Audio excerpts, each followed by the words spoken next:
Hey y'all, you're listening to Diagnosing Sitcoms and Movies, the DSM podcast. We help make mental health more comfortable by using Black movies and shows we know and love and culture to remove stigma. So join our convo with your host, Courtney Copeland, licensed mental health counselor. And Dr. B, licensed professional counselor. All right, y'all. So this episode, we are talking about the 1990 film classic of House Party. And so we're talking about the original one, so House Party 1. And this film had a really star-studded cast. So, of course, there is Kid and Play, who were the main characters in the movie, but we also have the comedy legends of Robin Harris, Martin Lawrence, and John Witherspoon all in this one movie.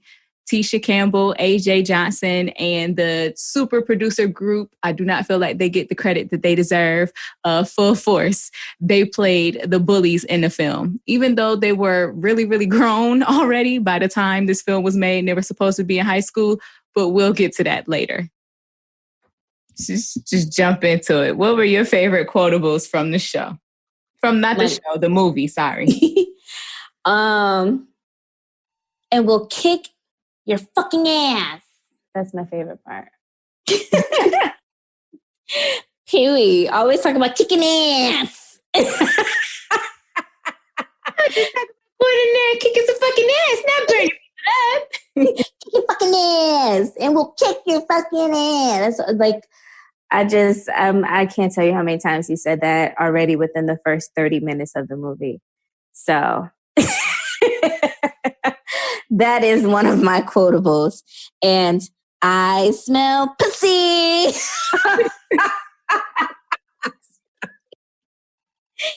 I'm sorry. But anyway, I think that we should also let our people know that we are being sponsored by Dick Gregory. Dick Gregory is a drink for folk who eat. Cooking with Mother Nature. Figured individuals. Just so you know that this video is being sponsored by Dick Gregory. Thank you so much, Dick Gregory, for what you've done for the Black community. And of course, Pops, when he talked about Dick Gregory, he's like, I got a weight problem. Can't wait to eat. Now that. Pops is my favorite character in the whole movie. Follow the drip, follow the drip, follow the drip. That's hilarious to me. Yes. I had no problem finding. And when he hit me with that, damn, we was just talking about him when he did Down in the Jungle Deep. A lion stepped on a monkey feet. And when he hit me with that line, I said, okay, yes, he got me. I love him already. From a small town called Fresh Out a Cop Ass, and you making me homesick. I love it. What's another one? When he said, when the dude at the Sadiddy party was doing the DJing and he hit old dude over the head with the record. That was George Clinton, right? You just put wow. I didn't even realize that. Wow. Thank you. I just learned something new today. Thank you. He said, yeah, I did it. Cried 2 tears in the bucket. Fuck it. But wait, when he flipped his hair after he said it, though, to emphasize. Exactly. Cried 2 tears in the bucket. Fuck it. Let's do this shit. So that's another one that I like. And let me tell you, when Luther Hill hit that Scooby-Dee-Doo as he was kid was skipping out of the house. Let me tell, it's right on point. He says skididoo-dee, and kid literally skididoo-dee-doo down the stairs to this fucking party. You gotta watch it, catch it again, get into it, because that little kick up, he was ready. Anyway, and then my last. Oh, that's your last one. Go ahead. Sorry. Last one was when it comes to my dick action, all I can think about is the pussy. Now, the only reason why I bring this up is because the 3 of them was in the car talking mad shit. And the main one, what is his name? The one with Stab is the main one, and then it's Zilla and Pee-wee. So Stab is driving, and, they talking about that punk motherfucker named Ken. They don't rock with him. But Stab took it to a whole nother level. Stab needed to say pause. Facts. So I do think that's something that I want to talk about later if we could make the connection, of course, with homophobic language or, that type of humor within Black culture, within our Black film. I want to talk about that later. So that's all I got. I fully plan on it because Stab is an interesting character to me. Right? Okay. All right. Okay, so but my last one. Yes. My last one is bitch. Who you calling a bitch? Your mama's a sorry bitch. Yes, she was not trying to walk. Okay. And she won that one. She said, I fight girls. She said, I know. I seen you lose to a couple of them. Martin, I can't believe him. I'm sorry. I'm going to call him Martin in this movie. That's definitely not his name. But he watched, what's his name? Kid get beat up. Talk about, we had your back the whole time. No, you did not. Way in the back. Sitting at the lunch table. So over there watching. Sick of it. Anywho. So overall, did you enjoy watching the movie again? I did, because as a kid, I didn't understand what was really happening. Like even the God, Dynamite. Is it Dynamite? Oh my God, Dolemite. Dolemite. G's and P's. What me I talk about? Dolemite. They have a Dolemite, don't they? I'm not making that up. Okay, no, Dolemite, it's that there was the original movie that came out in the 70s, and then Eddie Murphy just did the Dolemite is my name. Right. Okay. All right. So anyway, I didn't realize what he was saying until I watched that recently. Until I watched Eddie Murphy's Down in the Jungle Deep, and so that to me, as an adult, was interesting. Watching his dad enjoy this particular culture that kind of that we grew out of, but that was where hip hop almost originated at the same time. So I think that from that lens, I enjoyed it because now I appreciate the cultural little nuances that are happening. So and just as like comedy goes, Robin Harris being such a legend and him being so, in my mind, underrated, and him even paying homage to another great comic who again was underrated. Right. And I thought it was a beautiful moment for Black comedy. I enjoyed it. I appreciate you bringing this one up. I didn't think it. Overall, I just love the movie because I know Kid and Play gets, especially back in the time, they get a lot of flack for being the happy, feel-good rappers. But this movie is just so, I like seeing them have fun and seeing people smiling and dancing and having a good time. And low-key, should this count as a musical? All this singing and rapping and dancing they was doing? Shibbity-doo. Let me tell you, that was, well, all right.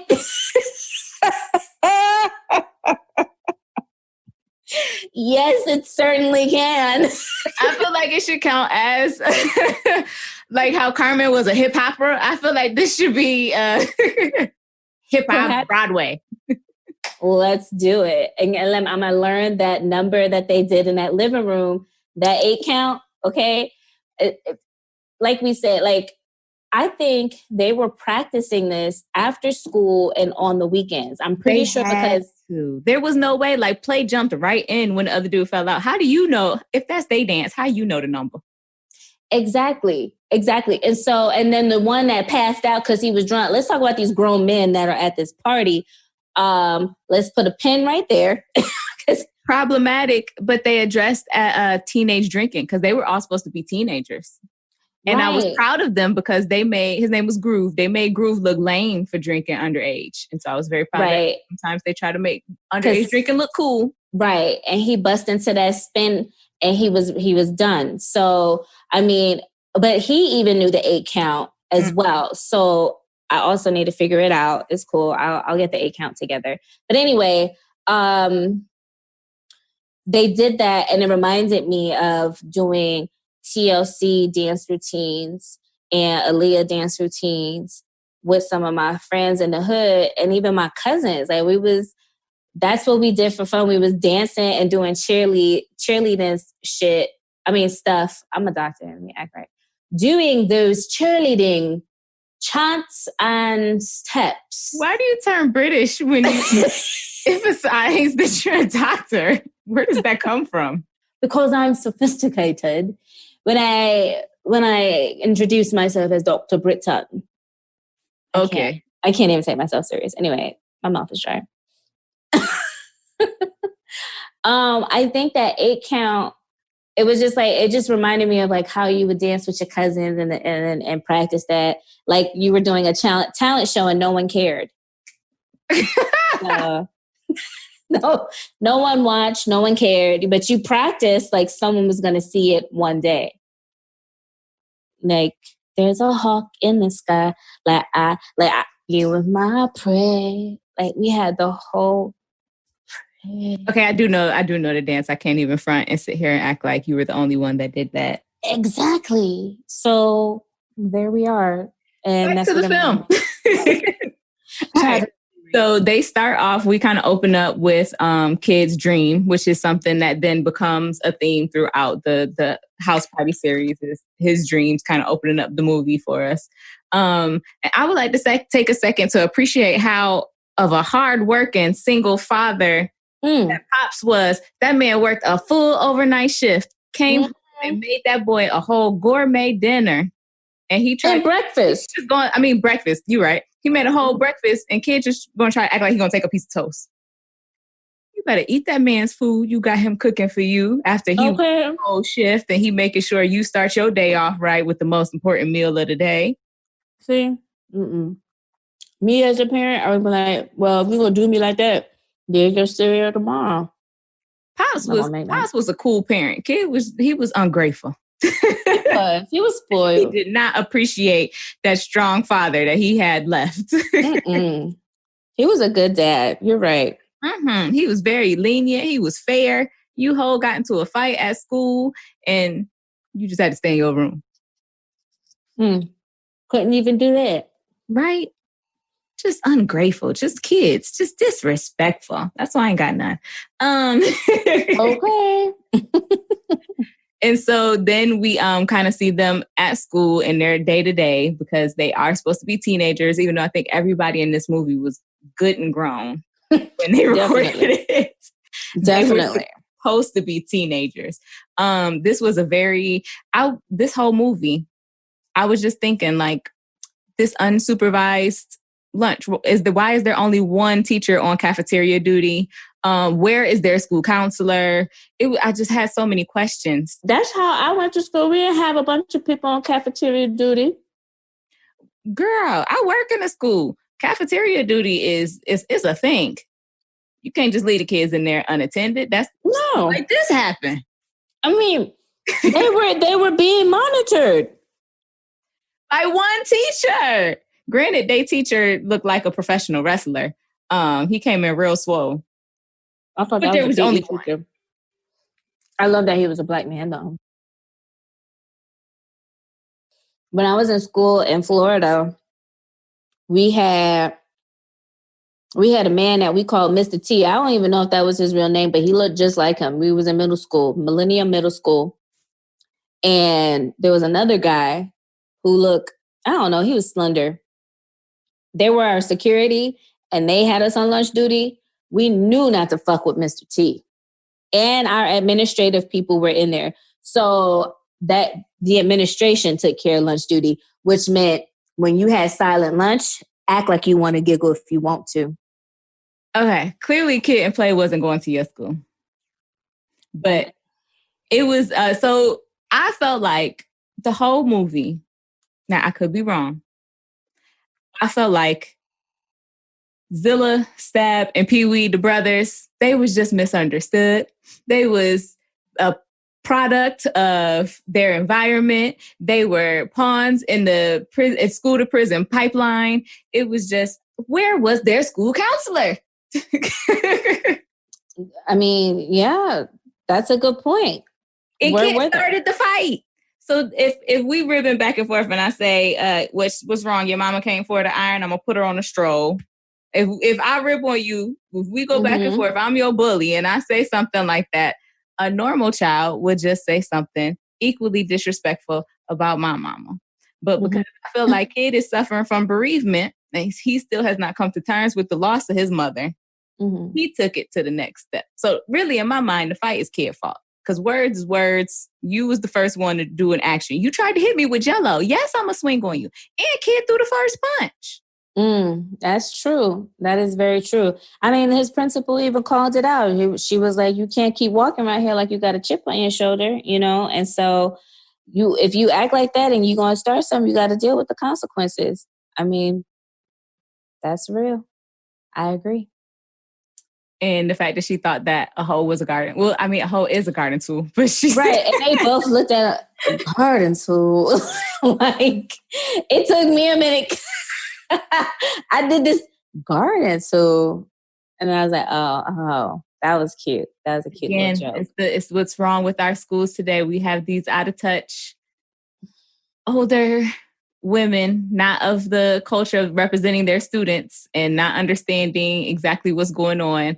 And you talk about a garden tool when this boy, rephrase that, this boy don't call this whole other boy's dead mama a prostitute. But after they met with the principal, I felt like, okay, so Stab should be going to go talk with the counselor now. Because if this is an incident where he is, it's not just a singular incident and he's chronically in the principal's office and he's chronically getting in trouble and it's always an issue. She said, I'm tired of seeing you. And why isn't he talking to the counselor?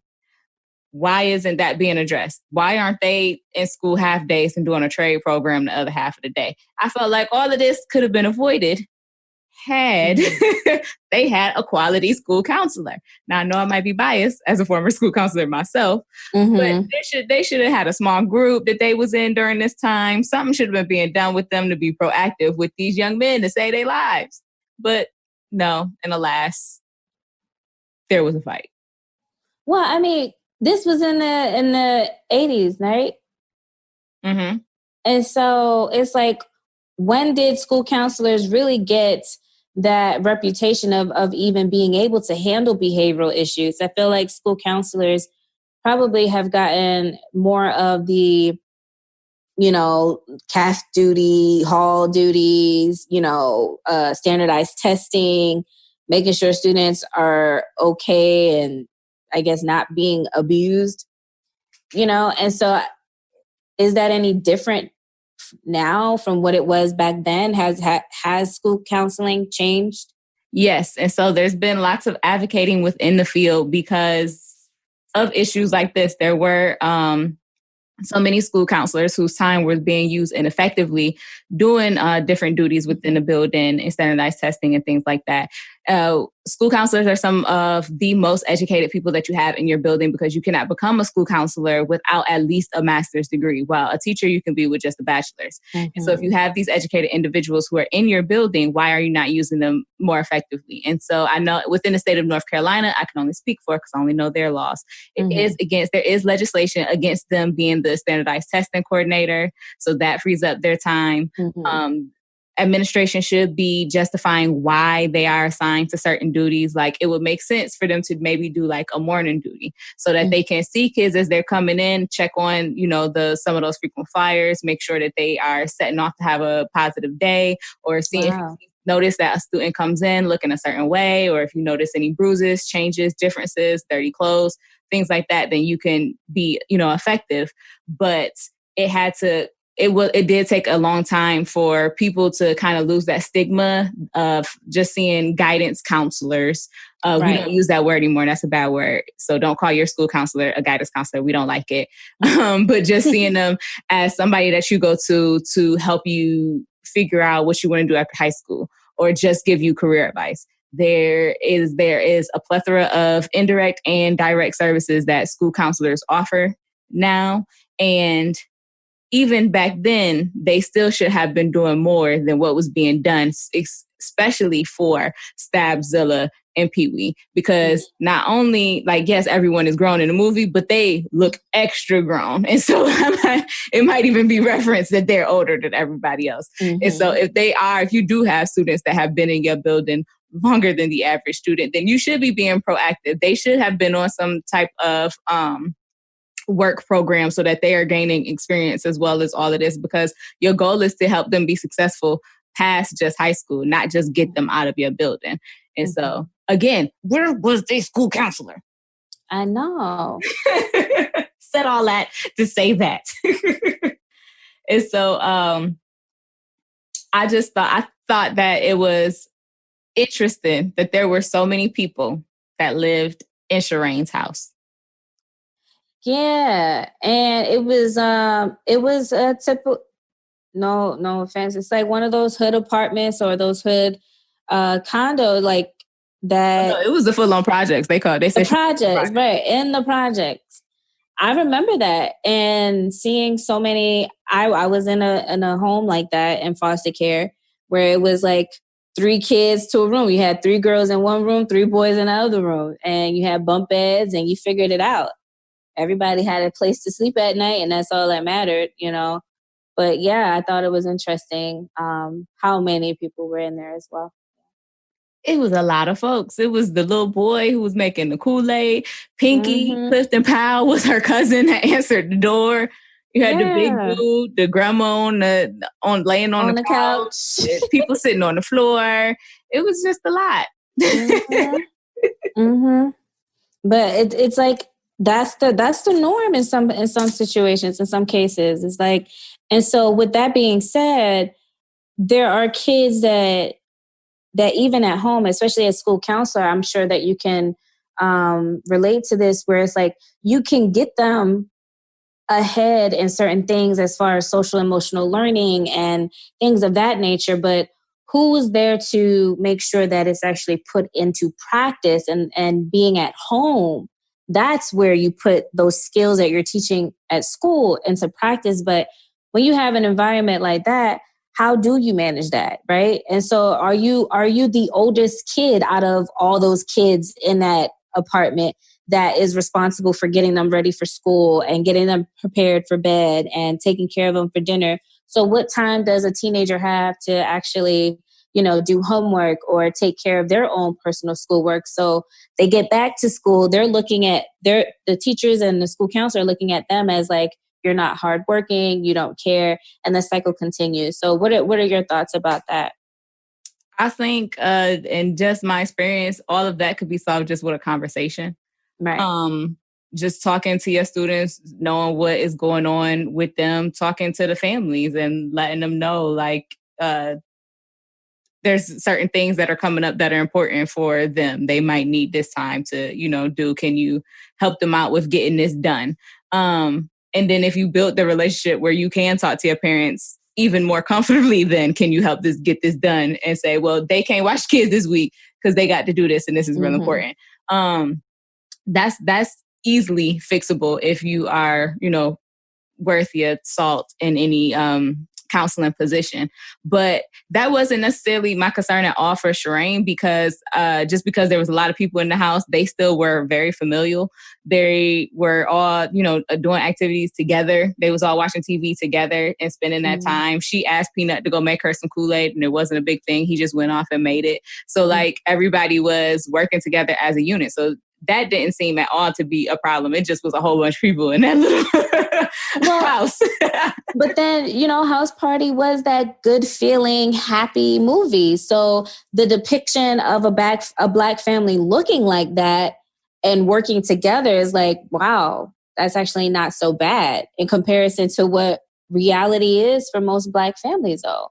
I mean, I think it really just depends. It varies family to family. I think that class isn't a determination for family value at all. And I think that it was real funny, the actresses that they had playing Shireen and Sydney, because Shireen lived in the projects and Sydney was, had a very nice, real big house. And in real life, Tisha Campbell is from the projects in Jersey, she said. And AJ Johnson, who played Shireen, was actually completely the opposite. She was like, I'm having to keep tapping in to, learn how to play these roles because this is not my experience. So I thought that it was funny that them two played those two roles and their upbringing was kind of flipped. So even more acting and more skill had to be applied because it wasn't something that they're familiar with. you know, so that makes it even that I think that gives them even more kudos for their acting ability to be able to do that. I just think, yeah, I could definitely agree with that. And then also too, that wasn't really the main focus of what it was. Like to me, this movie was more heavily focused on the one good time that kids have. They're focused on staying out of trouble and how all your friends in high school are really trash and how you don't realize it till you get older. Right. Did you go to house parties? Did you go to house parties in college? In high school? I was not allowed. Right. So this wasn't a real thing for me until I can only relate to it as far as like being in college, but nobody was on my back about, you know, curfew or not being able to go to a party. So for me, I try to like relate as much as I can. And I'm like, that definitely was not me in high school. So like when I was young, I saw like a lot of my older family members, they might have had house parties. And so I've seen them. I've been there when I wasn't supposed to be there because I might have been younger. And so I've seen it that way. And then in high school, not so much. And I went to a high school where we were changing the neighborhood. We were the first couple years of a lot of Black families moving into our neighborhood. I think you were saying gentrification. But it's the backwards. It would be the opposite, wouldn't it? De-gentrification. Yeah, see, so that's why I just tried to leave that alone. How dare you bring that up and embarrass me? I heard it and I was like, so are you saying that was gentrification? No, I tried not to say that. I'm sorry. I just wanted to have clarification here. And so we didn't have a whole lot of house parties. And then even if we did, I probably wouldn't have been able to go. I'd have had to sneak out like kid did. I'd have been the ungrateful kid trying to sneak and go to the party. Right. And then, you know, once we got to college, yes, they were commonplace. So in high school, the house party part of it, probably not so much, but like there were like team parties and stuff that we could go to. So I was definitely at those and I was definitely dancing just as hard and as Shireen and Sydney were, because everybody dances so hard. I love it. I was like, see, I was born in the wrong generation. I needed to be around in the 90s where people were still dancing. Like even the boys were really dancing. They were. And you put your hand on your hip and it was okay back then. You put your hand on your hip now, you look like an old lady. You can't put your hand on your hip and twerk. Like no one does that. But doing the butt, you put your hand on your hip, you was really doing the butt. You had the emphasis when you put the hand back there on that ass and was like, doing the butt. Is that how the song goes? It is. I usually say doing it in the butt. That's how the song goes. Do it the butt. But anyway, I did enjoy seeing Tisha Campbell and AJ Johnson or Shireen getting it in, showing them boys how it's done. That was an epic dance scene. That's honestly, I feel like that's what's inspired Stomp the Yard. That's my theory, and I'm sticking to it. Thanks. Yeah, I don't see at all how that's related. I did it. I thought it was like interesting that kid went through all of that just to get to the party, but then once he got to the party, nothing else mattered. He was nothing. High-fiving people. Like, bro, you just got stopped by the police because of over-policing in neighborhoods and unjust treatment by police officers. Got chased by some bullies. Did no all biggie. Of that. No biggie. I do this all day. That's what kids said. This is my everyday. Y'all just got a chance to see it today. Just got to the party. It was like, hey, I'm here. Big ups to all my haters. That's how he walked in there. Shawty Low style. But I did think that it was interesting, and I think it speaks to just Black experience, unfortunately, and are speaking to the mistrust for police officers in our neighborhood. When the police came to the party, that when they were at the gala or whatever, the older people were like, no, we don't want to press charges. They need discipline. They don't need solitary confinement. Like, what are y'all doing? This is a waste of time. And the police officer had his gun drawn, pointing it at them while they were on their knees, not a threat, hands behind their head, complying, and he still had his gun drawn. I said, it's a damn shame. It's always been there. We've always known this is the case. I think right now, where our society is, where our political climate is right now, I think that white people are finally catching up and realizing, wow, that's wrong. But did they think we was lying all of this time? Like, I don't understand. It must be. They must have, because it was just like, I told you, this is what we go through. And y'all just thought we was playing? Like, come on now. Y'all stupid for that. So, but I was just looking here. I'm trying to figure out, was this filmed in LA? Because then that also adds another layer to that police interaction in the community, because I do feel like LA for a while, especially in the late 80s, early 90s, Rodney King, all of that was happening. So I wonder if it kind of gives me LA vibes, if I'm being honest. The look of it definitely looks like LA. Both Kid and Play are from New York. But the movie definitely looks like it was shot in LA. The houses look LA. The weather. Okay, let me do a Googles right quick as we do this, because I'm really interested, because I think location also adds a dynamic layer, and why the writer included, or even the writer being, or like the producers or whomever being from LA, why that was such an important piece to include, right? Like, was it even necessary? Or is it because they wanted to have that Black kid experience in this neighborhood? This is what they go through. So not only are you being bullied, you're dealing with home stuff, and then you're dealing with street stuff, and I think that's the multi-layer that a lot of our kids are having to deal with coming into schools. And because when he was stopped, he really wasn't doing anything. He was just walking down the street. When they first interacted with him, he was just walking down the street. And again, speaking to the school to prison pipeline, the police continuously followed Stabzilla and Pee Wee all night long. That's how they were able to catch them doing everything. Because if you are constantly watching somebody, then you're going to be there the one time that they do mess up. And so I think that definitely contributed to them being so angry and aggressive towards Kid, because the one time he even said, after getting beat up by them police, I can't wait to whoop somebody's ass. Yeah, because you got beat up, and you can't beat up the person that did it to you because they're the police. But here's what Kid says when he walks into the house party. He says, how much more trouble can a beat down is a beat down? How much more trouble can I get into? Because a beat down is a beat down. Like, he knew that he got in trouble because he got into that fight, right? So it's just like, how much more can I get into? How much more trouble can I get into if I'm at this party? But it was like, bro, you just got into so much more trouble.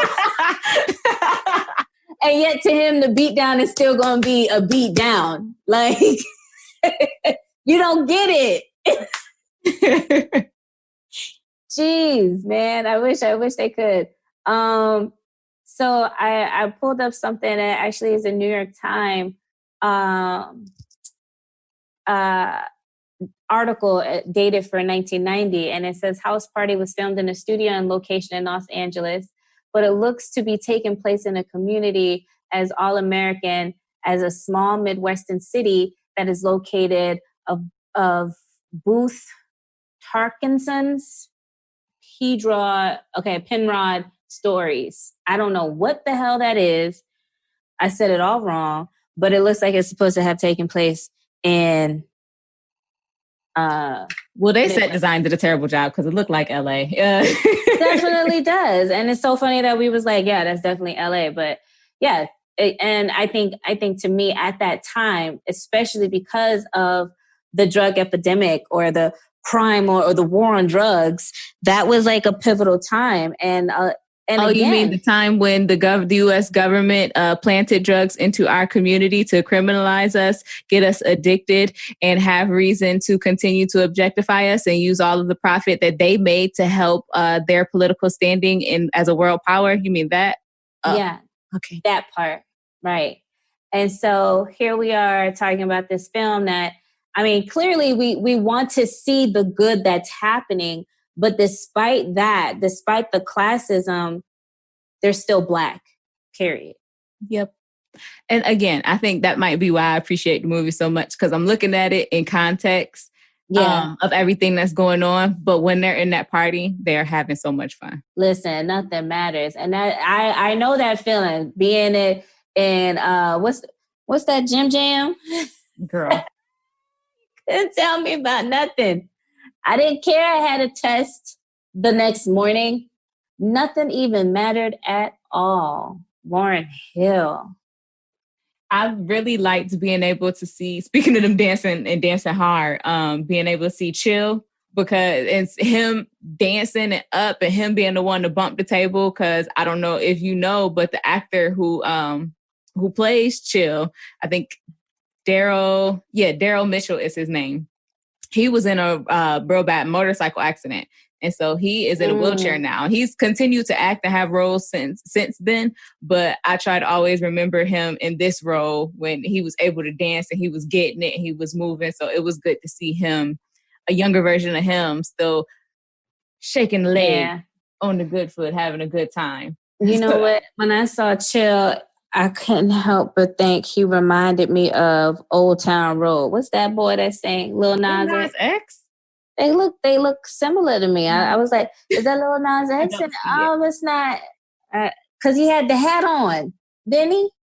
He had a hat on. Right. And so I was like, there's Lil Nas X. That's where he got his swaggy from. That's my theory. I'm sticking to it. Next. No, okay, whatever. You don't agree.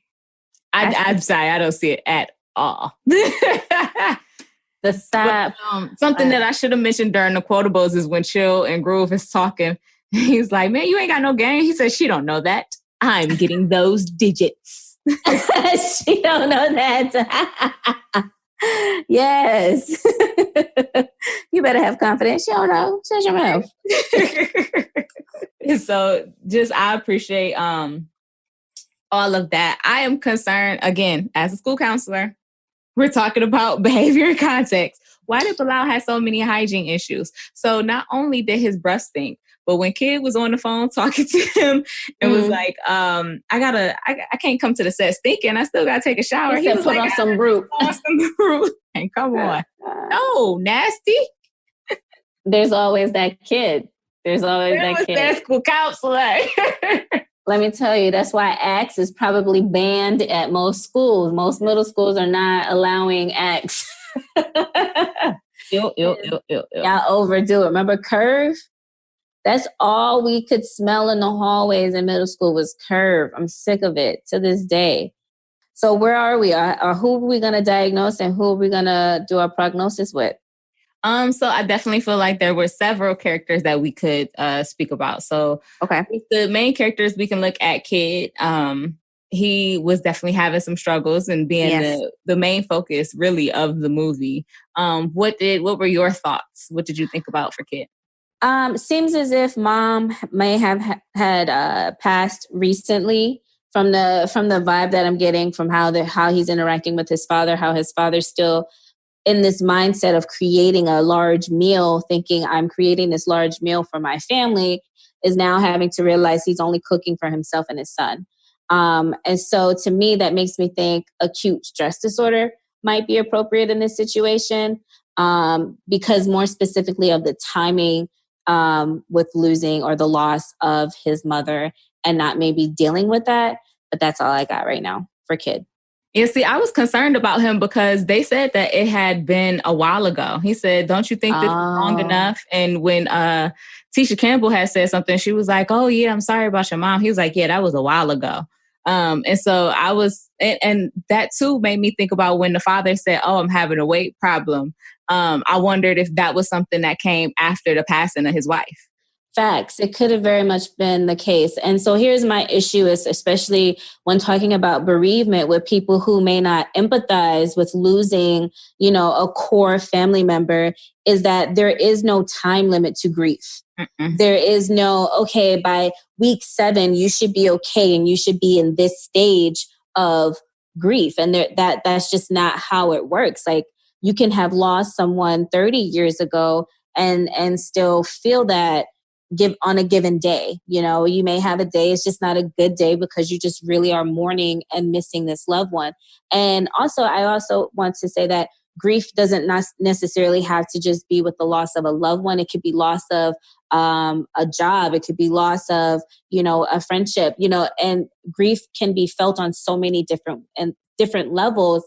And being a high school student, I do still feel like he's still, as a child, developing. And so his level of grief may develop or increase or decrease given his developmental stage. So I don't really see that as a reason for him not to have an issue, but maybe acute disorder, stress disorder may not be the case because it has been so long. So I was just looking, well, while bereavement technically in the DSM is not considered a full diagnosis, it is something that still is under consideration. If you go towards the back of it and look at things for further consideration, bereavement is in there. And so that is really what I will focus on, and working with him, just helping him understand, because he is young as well, those stages of grief, what that looks like for him when he's in those certain situations, how to handle, when he's presented with those things that confront him with people like maybe saying something,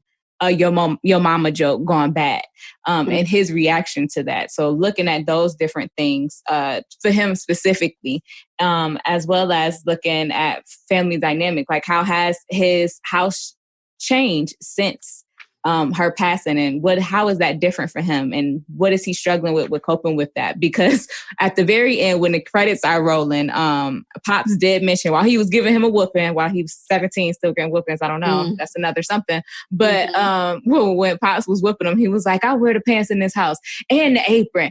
I'm getting tired of you." So Pops is really just trying to adjust, and that's why I think Pops was a real cool dad. He was really being really supportive of his son and making sure that he still, you know, had everything that he needed.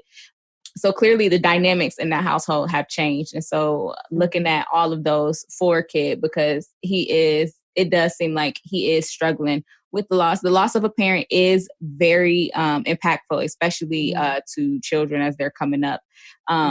Actually, throughout any age, anytime that you lose a parent, it is very impactful. And so I would definitely want to address that with him, whether that's a full-blown diagnosis or not. Any other things that you would want to work with him on?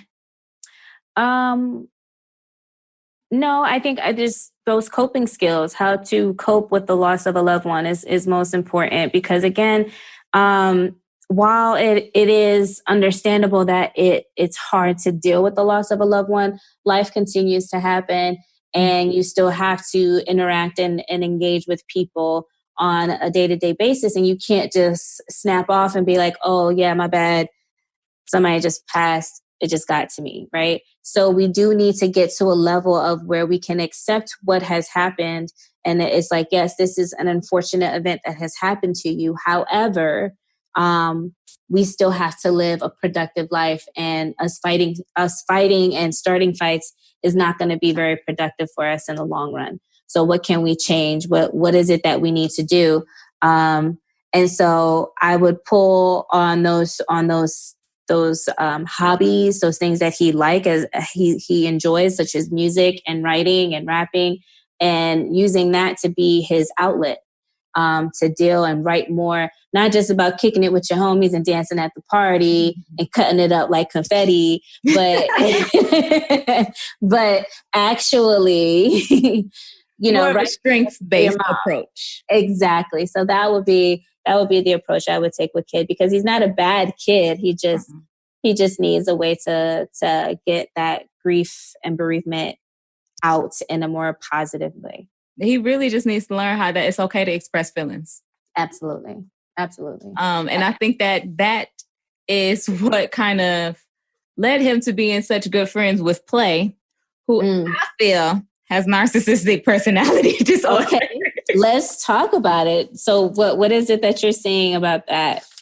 Okay, so for narcissistic personality disorder, if we flip to the page in our DSM, the criteria is a pervasive pattern of grandiosity in fantasy or behavior, need for admiration and lack of empathy beginning by early adulthood and present in a variety of contexts, as indicated by 5 or more of the following. And then it goes through the different criteria that someone will have to meet. But I feel like just from that alone, we can definitely see that Play thought that he was it. He did. But I will say, I will counter with this. Now that I'm looking at cluster B personality disorders and antisocial personality disorder, we're looking at, failure to, let me not go there. Deceitfulness, as indicated by repeated lying, use of allies, and conning others for personal profit or pleasure. We saw that when he was talking to, what's his name again? Martin's character's name? Bilal. Yeah, that guy. Sound like something to catch on your feet. Right. So why he named them African names knowing he from here? Cleveland. Cleveland. Right. Impulsivity or failure to plan ahead. So that was also an issue that he had, that they ran into, as far as him not planning ahead and trying to set things up. He just was ready to go. However, as far as irritability and aggressiveness, we did see that with them having this little altercation. They had an altercation. Play didn't have an altercation. Just kidding. Reckless disregard for safety of self or others. So to me, I feel like he kind of had a few indicators, or he meets a few of the diagnostic criteria to also be considered for antisocial personality disorder. And see, I felt like I didn't see as much of like the aggressiveness and things like that, and lack of care for safety. But I did see some of the things that you pointed out, but are also criteria for the narcissistic personality, where it says, where you're talking about how he was using Bilal to get him to DJ the party, but leaving him there for hours. Right. Is interpersonally exploitive, takes advantage of others to achieve his own ends. Mm-hmm. And then they had those things where it says shows arrogance, haughty behaviors and attitudes, has a grandiose sense of importance, believes he or she is special and unique and it can only be understood or associate with other special or high status people. With my party is going to be the place to be. And so if you then you need to be at my party and stuff like that, and requires excessive admiration, has a sense of entitlement. But the reason why I also add antisocial personality disorder is because the individual is at least 18 years of age. So at this point, I think that also is a criteria to consider because of their age. We're assuming they're high school students. They're no older than what? We're assuming 16, 17 at this point. So I don't know. I'm still kind of leaning on antisocial personality disorder. Although he seems very outgoing, it's like, why would you label him personality disorder if he's the one that's antisocial personality disorder, if he's the one that's hosting this party? Mm-hmm. And well, technically with any personality disorder, you cannot really diagnose anyone until they are of the age of 18. So none of these would really be able to take effect until he reaches the age. And one thing that did hold me up even about the narcissistic personality disorder was the lacks empathy. And is unwilling to recognize or identify with feelings and needs of others, because there were certain times where he was able to check himself. When he shut the door and that dude face, he was like, okay, that was wrong. And when Kid called him and was like, I'm in jail, I need you to come right now, he was like, okay, well, wait, okay, I'll come it. So like he understood how serious of an issue that was, and he did jump right into action. And so I'm leaning towards that way, but there are some things that where I'm like, okay, well, maybe that isn't how it presents for him necessarily. Mm-hmm. But if we were to fast forward in time, if we were to continue to grow with these characters and we do look at House Party 2, then I would definitely say, yes, because he didn't have no empathy in that movie. Spit that boy buddy and everything. But that's a different movie. Mm-hmm. So just looking at what we have now, if we were meeting with them where they are now, that is where I would go. So how would you help him moving forward? What would be prognosis?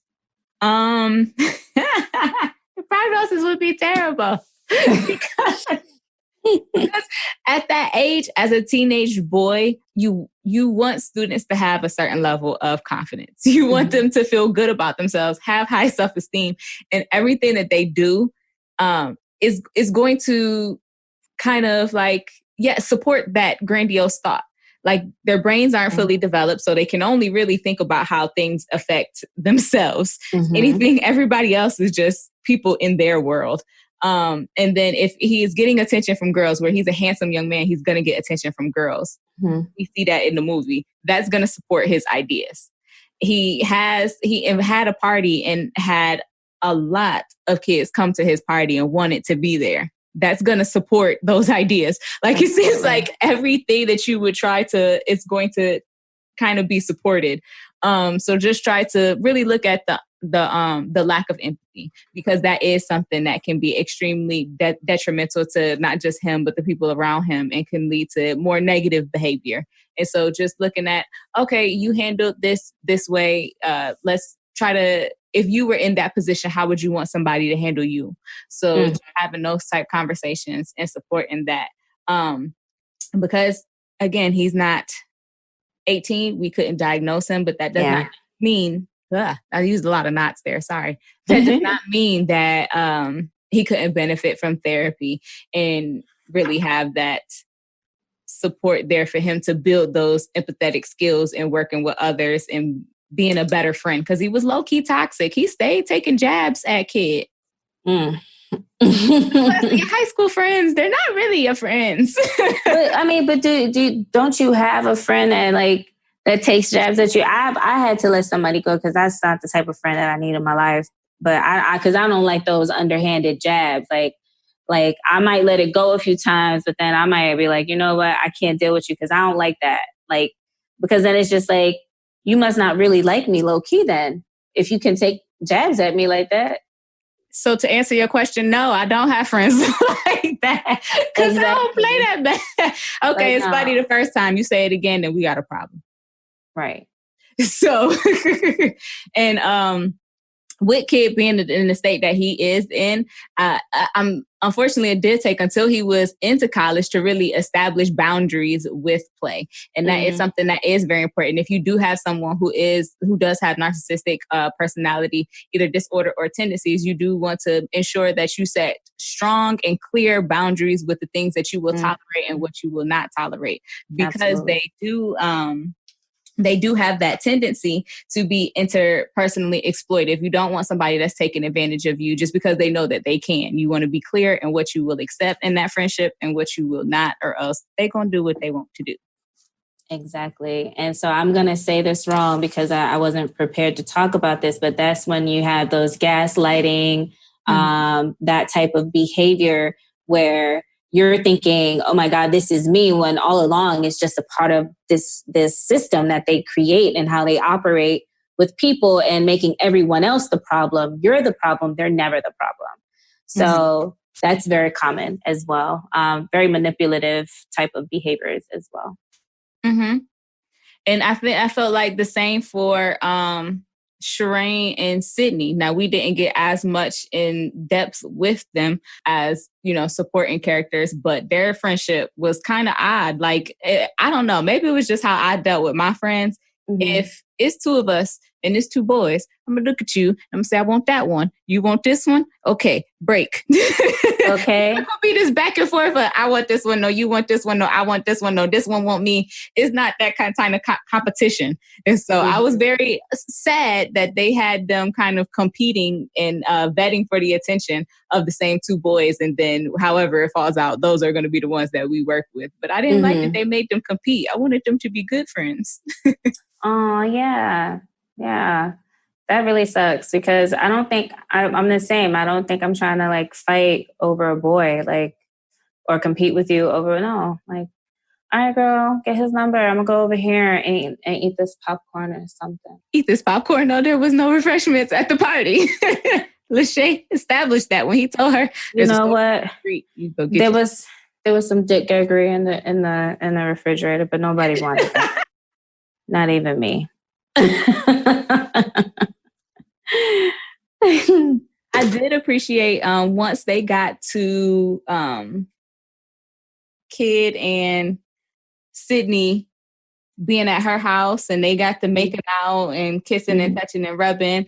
They established some very healthy things there. They made sure that consent was overviewed. They talked about birth control, condoms, protection, all of that. And I was like, yes, look at y'all supporting healthy sexual behaviors for young people. Yes, that was good. Again, I think this was a wholesome movie. Other than I smell pussy and we're gonna kick your fucking ass. This could actually be a PG-13 film. I would watch this with my nieces and nephews for sure. This is why I want to revisit Stab, because it takes that awkward turn. There is the point where Stab is like, I'm getting ready to wax my girl ass, and all I can see is Kid. And everybody's like, no, bruh, no, that's just you. And so that kind of raised the red flag for me. I said, okay, that is something that we might need to discuss. And you are engaging in sexual activities with a female and you're envisioning a man. And then when all of the jail inmates were considering anally raping Kid in the holding cell, Stab was the one, it appeared, I'm assuming, but it appeared that Stab was the one that told them, because the dude walked up and said, you got a reputation at your school that you the sweetest meat around. Stab was standing right next to them. So Stab had to tell them that. So I'm like, I am concerned about Stab. Has he had some traumatic sexual experiences? Because something is unsettling about this. You're envisioning him when you're about to have sex. You are trying to get him sexually assaulted. Stab, no. Okay, do you need to talk? Right. You know, it's Pee-wee actually called him out on it in the car. Pee-wee was like, that he got some mental issues when it comes to me and my thick action, all I can think about is pussy. So Pee-wee already knew something was wrong with Stab. He's like, I don't know about you, bro. I like that Pee-wee and Zilla was not afraid to call Stab out. Like, bro, I can only think about women. And when he was about to set the house on fire, they was like, you tripping. I don't want to set these people on fire. What the fuck? Wrong with him? Look, Stab is a lost cause. I don't know if I could help him. And that's why I thought, and so you were saying for Kid, I was really more so thinking Stab with the antisocial personality. Yes, absolutely. With this now? Absolutely. I can see that for sure. And, you know, unfortunately, that is not my specialty area. So I don't know if I have if I have treatment and all of that for him, because that is just not, as a clinician, I do feel like sometimes when you get into private practice, you can kind of pick and choose. And I will say that because when you're in like the clinical setting, you don't know who you get. Right. And then on top of that, not only are you dealing with mental health, but you're also dealing with substance use. And so it's like, which one comes first, the chicken or the egg? You know, like, is this like a substance-induced mental health crisis right now? Or like, psychosis going on? Or is this something that was present before you got involved with drugs? But that's not the case with Stab. It's just like, I'm not sure if I would be willing. I would work with him in the clinical setting. Like, you got to stay here and figure your shit out. You can't go home. You're admitting him. He is inpatient, is what you're saying. That is so terrible. But I think he's just so far beyond where I could even feel comfortable just doing individual. Like I don't. And I don't know if it's because I'm looking at it as a school counselor and more so as a clinical practitioner. Because I feel like, so if you look at in the second movie, we see their grandmother. So, which leads me to believe that they don't have their parents around neither. Their grandmother was the one that was raising them. I think that, coupled with the the school to prison pipeline, the constant instances of police brutality that they experienced, and the clearly possible sexual trauma that Stab has experienced, I feel like if we could intervene now, stab really actually could be very successful in the future. But I feel like that intervention needs to come now, and it needs to be with somebody that that could build trust with him, that he could open up to, because it seems like there is a lot more there. And I'm like, oh, poor Stab. Poor Stab. First of all, your nickname is Stab. You don't get the nickname Stab without stabbing somebody. Facts. Like, who did you stab? It was probably the motherfucker who already a counselor. It was probably the motherfucker who tried to touch his butt. Okay. And that's how he got the name Stab. Well, then whoever did that deserved to get stabbed. Okay, that's touch nobody without their permission. Exactly. So that's my theory. Sticking to it. He stabbed the motherfucker who tried to touch little booty. Done and done. But yeah, I mean, either way, a traumatic experience in which I feel like someone should have intervened. Where was their school counselor that intervened? Because their parents weren't around and their grandmother may have needed support. Two, if he did have some sexual experiences, he probably was exhibiting some type of behavior in school in which someone needed to intervene. He did not need a punishment. He needed an intervention. Exactly. And it just they let it go to the point where it can get out of hand. But I feel like if they intervene before he graduates or drops out, because I'm concerned about him dropping out, then he can still be successful. It's just here's my thing. We keep asking about where the school counselor is. There are some counties in Minnesota that do not have they have one school counselor for elementary, middle school, and high school. It's a travesty. It is. And they don't even have a social worker or another mental health professional to at least help them counterbalance and say, okay, on this day, Monday and Tuesdays, I'm going to go to the elementary school. I'm going to do whatever groups on Tuesdays with the elementary and middle school, at least help them out. But there are some school counselors who are struggling because, of their caseload of having 600 plus students or having, to move from school to school throughout the week or a given day. And so it's like, still, we do expect a lot of from our school counselors, but I do feel like there are still many states and schools that are inappropriately using school counselors, or they're not providing them enough support. I agree. And I feel like as much as we continue to advocate for the profession, and the American School Counselor Association does have recommended ratios for counselor to students, there are districts that are not even taking those into consideration, let alone trying to strive to meet those ratios. So I feel like if you are in that position, it is up to you to be more creative, and even then, how do you utilize your time, not just spending it putting out the fires, because it's going to be a lot of crisis response. That's really all that you would have time to do, and that could eat up all of your time.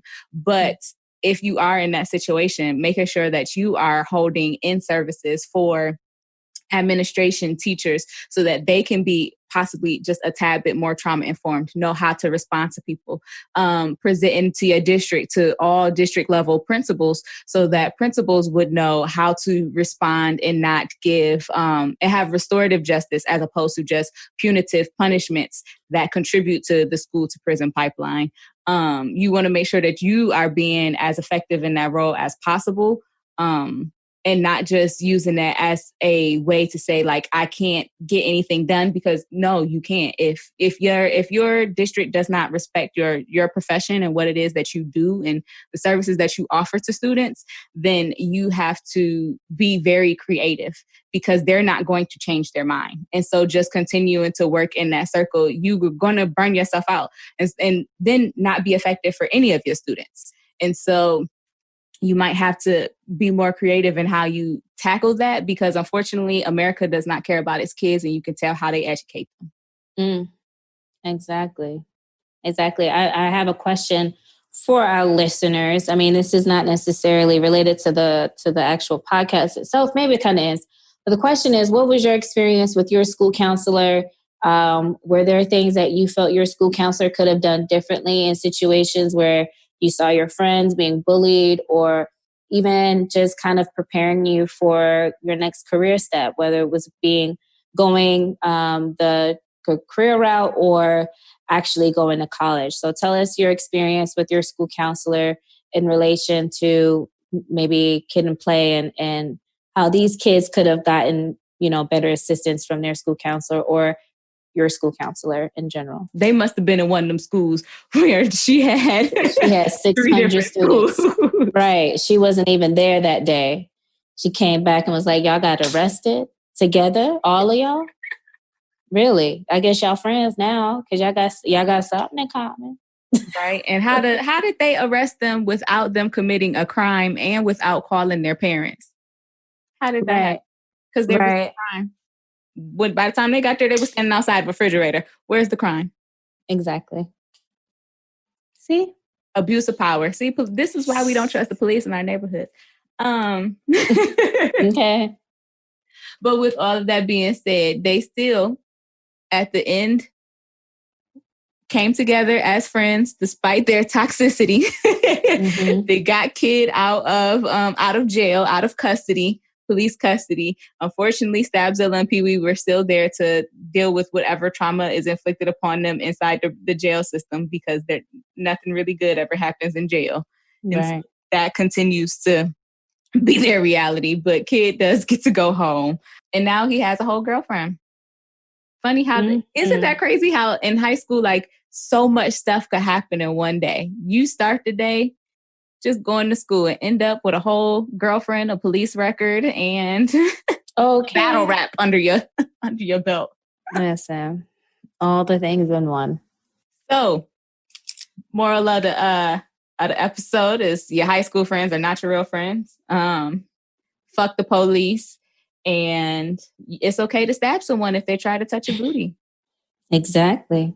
That is exactly what I wanted to have the purpose. Like, that is the overall goal and purpose of this podcast today. Brought to you by the letter S for stab. Conversation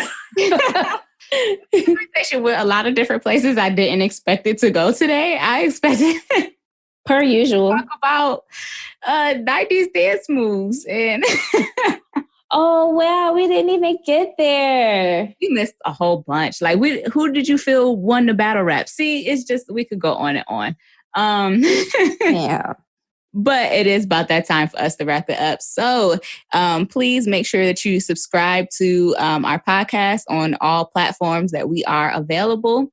And please leave reviews and comments. Let us know how you feel about us, whether you think that we are, just all right or we're great. Let us know because we're counselors and we actually care about what you have to say. All right. Peace.